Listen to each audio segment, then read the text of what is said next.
Opa. Desculpa se estraga prazeres, mas antes desse beijo rolar, a gente precisa trocar uma ideia. Sabe quando você tá prestes a ver a melhor parte do filme e alguém aperta o pause? É mais ou menos isso que acontece com o cinema brasileiro há mais de 100 anos. Então, antes de qualquer coisa, vem comigo entender por que na história do nosso cinema a gente quase nunca chega na melhor parte. Ultimamente vivenciamos grandes vitórias para o cinema brasileiro. Cannes, Globo de Ouro e o primeiro Oscar com Ainda Estou Aqui trouxe bastante destaque para nossa produção, com alguns declarando ser um grande momento do cinema brasileiro. Inegavelmente o reconhecimento é muito importante, mas essa declaração precisa ser recebida com cautela, porque se tirarmos as lentes que nos fazem ver o mundo em cor-de-rosa, vemos que a situação não é tão bonita assim. Quando se leva em consideração a venda dos bilhetes nacionais divididos por cada população, ou seja, o consumo per capita dos países de suas respectivas cinematografias, o Brasil fica em 16º lugar, ficando atrás de países como Canadá, Rússia e Holanda, que consumiram muito mais suas próprias cinematografias que o Brasil, mesmo com substancialmente menos opções de lançamentos nacionais por ano, tanto em números absolutos quanto em relação aos títulos estrangeiros. Segundo uma pesquisa do Datafolha e Itaú Cultural, 1/3 da população rejeita a produção local. O baixo engajamento com o cinema nacional não é de hoje, e não se traduz simplesmente por uma fraqueza nata ou falta de esforços. O nosso mercado foi historicamente desenhado e a opinião do público moldada para o triunfo apenas do cinema hollywoodiano. Uma situação colonial. A independência ou morte do cinema brasileiro.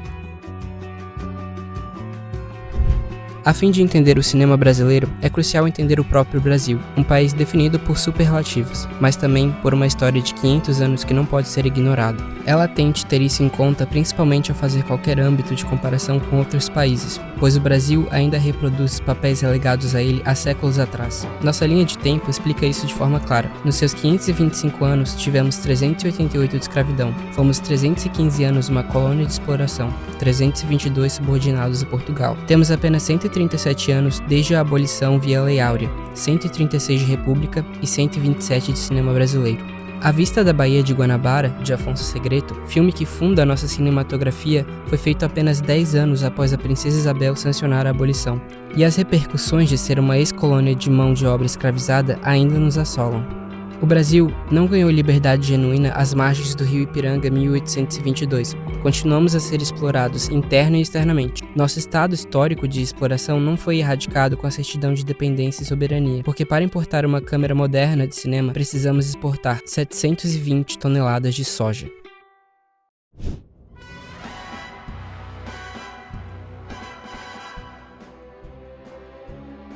Para entender por que o cinema brasileiro consome tão pouco a si mesmo, precisamos voltar a um diagnóstico feito há mais de 60 anos. Foi o crítico Paulo Emílio Salles Gomes quem, em seu ensaio Uma Situação Colonial, percebeu que nossa independência nunca foi completa. Essa condição de colônia, segundo ele, persistia na nossa cultura assim como no nosso cinema. É o resultado de um projeto de dominação de mais de um século, iniciado quando as majors de Hollywood desembarcaram no Brasil para tomar nosso mercado.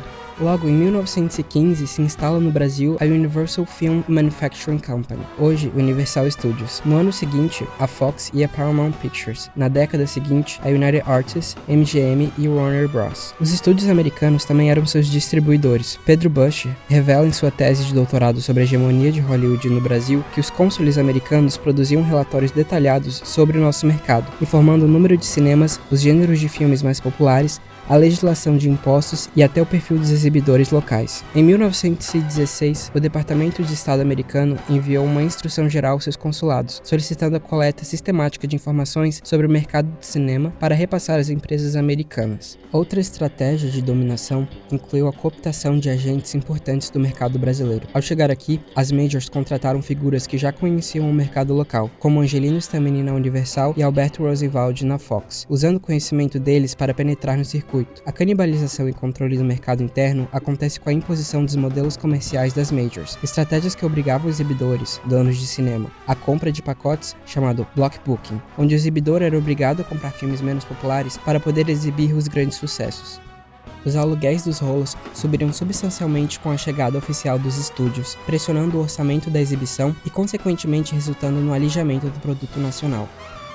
Outra estratégia do oligopólio era a manipulação da opinião pública usando a imprensa. Butcher demonstra como revistas especializadas foram usadas para construir um discurso de superioridade do cinema americano. A revista Cine Mundial, publicada em Nova York em espanhol e português e distribuída na América Latina, tinha como objetivo declarado levar ao convencimento do público das repúblicas latinas os méritos indiscutíveis da produção dos fabricantes americanos. Essas publicações desencorajavam a produção local, sugerindo que os latino-americanos contratassem especialistas americanos caso quisessem fazer filmes.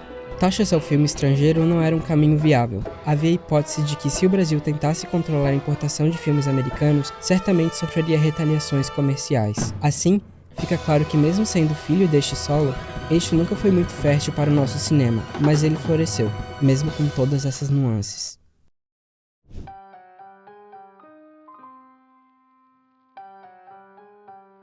A partir do final dos anos 50, nosso cinema usou a própria precariedade como arma estética para denunciar a nossa situação colonial. O cinema novo foi a primeira grande ruptura. Com uma câmera na mão e uma ideia na cabeça, cineastas como Glauber Rocha recusaram o padrão de Hollywood e adotaram a estética da fome para filmar a realidade nua e crua do Brasil. Era um cinema que denunciava a miséria não como um acaso, mas como um projeto, e que ainda sonhava com a transformação social. Com o endurecimento da ditadura militar, principalmente pós AI-5, a esperança de uma possível reversão da ditadura é desiludida. A partir disso, a convulsão social toma forma nas telas pelo cinema marginal, que mergulhou no caos, filmando o lixo, a transgressão e a violência urbana como espelho de um país que não se encaixava na propaganda ufanista do milagre econômico. Paradoxalmente, foi também na ditadura que o Estado, via Embrafilme, criou a mais robusta estrutura de apoio ao cinema, e foi durante a lenta abertura política do final dos anos 70 que a denúncia ganhou uma nova cara, um estilo que o crítico Ismael Xavier definiu como naturalismo da abertura. Aproveitando a diminuição da censura, esses filmes adotaram uma estética de reportagem para expor as feridas que o regime escondia, a miséria urbana, a violência policial.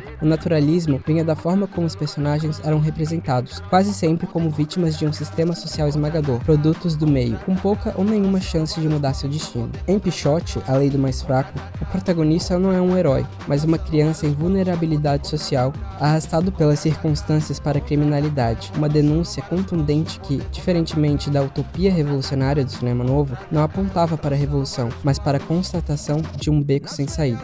E esse beco sem saída da ficção se provou tragicamente real. O próprio ator, Fernando Ramos da Silva, teve um destino que espelhou o de alguns personagens do filme. Foi assassinado pela polícia em 87. A denúncia do filme era um prenúncio da barbárie que se tornaria explícita em eventos como o da chacina da Candelária, em 93, quando crianças foram executadas no centro do Rio de Janeiro, em frente à igreja da Candelária pela polícia.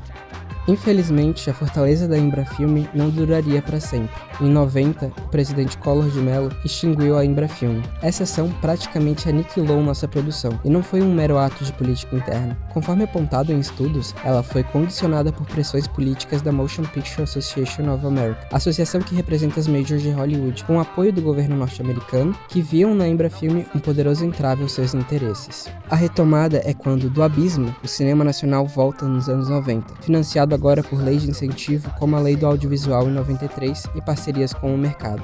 Foi um renascimento de qualidade técnica, mas muitas vezes criticado por, ao continuar expondo nossos entraves, adotar uma estética que embelezava e de certa forma romantizava a miséria para o público geral. Eventualmente, a volta da produção atinge um razoável êxito, ao nível que as fórmulas usadas nos filmes da retomada começam a mostrar sinais de saturação, por volta de 2003. E então, após a retomada, com a criação da Ancine e o Fundo Setorial do Audiovisual, o cinema brasileiro consegue maior diversificação e descentralização. A continuidade das mesmas denúncias no nosso cinema contemporâneo nos produz a ideia da falência da Quinta República Brasileira, incapaz de produzir democracia legítima. Essa brevíssima análise nos revela que, historicamente, o cinema brasileiro tem resistido às suas mazelas e se expressado a favor do povo brasileiro, sonhando com a sua tão esperada liberdade genuína.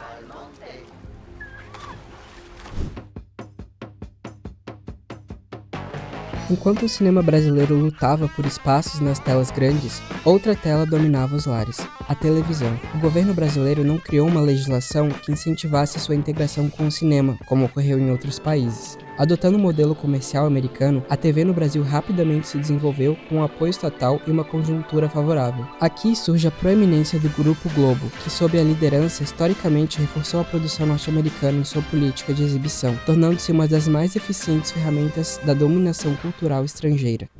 A crise do cinema de rua nos anos 80 e a elitização das salas nos shopping centers levaram o público popular para o home video. Aqui marcou fortemente a época das locadoras, mas logo o streaming revolucionou o modo de assistir, e aqui a situação colonial apenas se modernizou. As majors marcam suas presenças: Disney Plus, Warner Bros. Com a HBO Max, Paramount Plus, etc. Hoje a batalha é contra o neocolonialismo algoritmo de plataformas globais que priorizam seus próprios conteúdos e reforçam a hegemonia de sempre. A questão da distribuição, relegada historicamente, segue em aberto, e a regulamentação, através da cobrança da Condecine sobre as plataformas e da garantia da propriedade intelectual para os produtores brasileiros, é uma disputa política urgente. Enquanto em inércia, o Brasil perde a oportunidade de regular o segundo maior mercado de streaming do mundo, que em 2024 faturou mais de 3 bilhões de reais.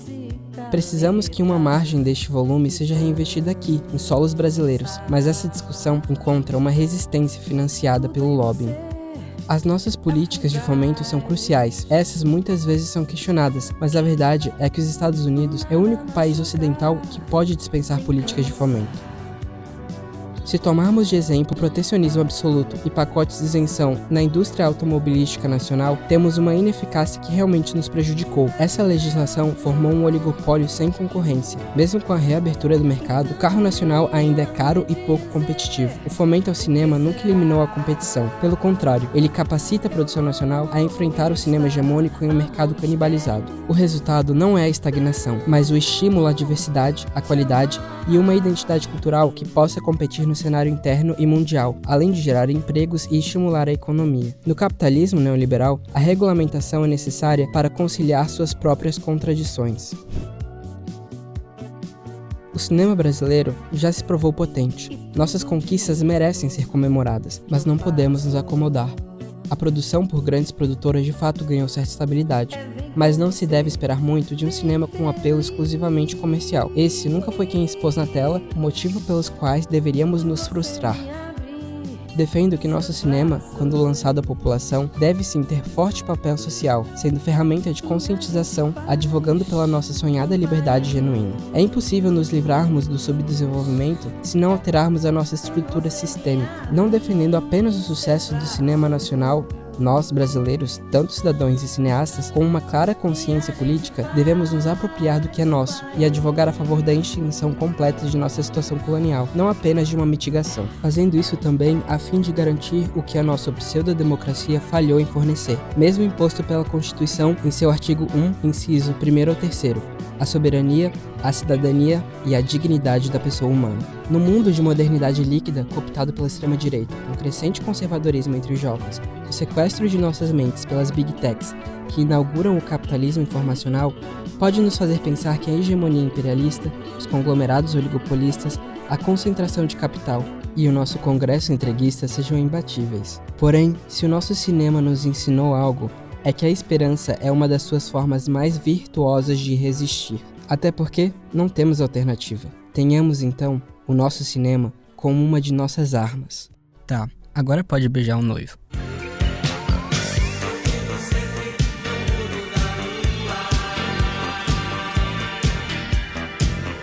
Porque sou um cientista, o meu papo é futurista, é lunático.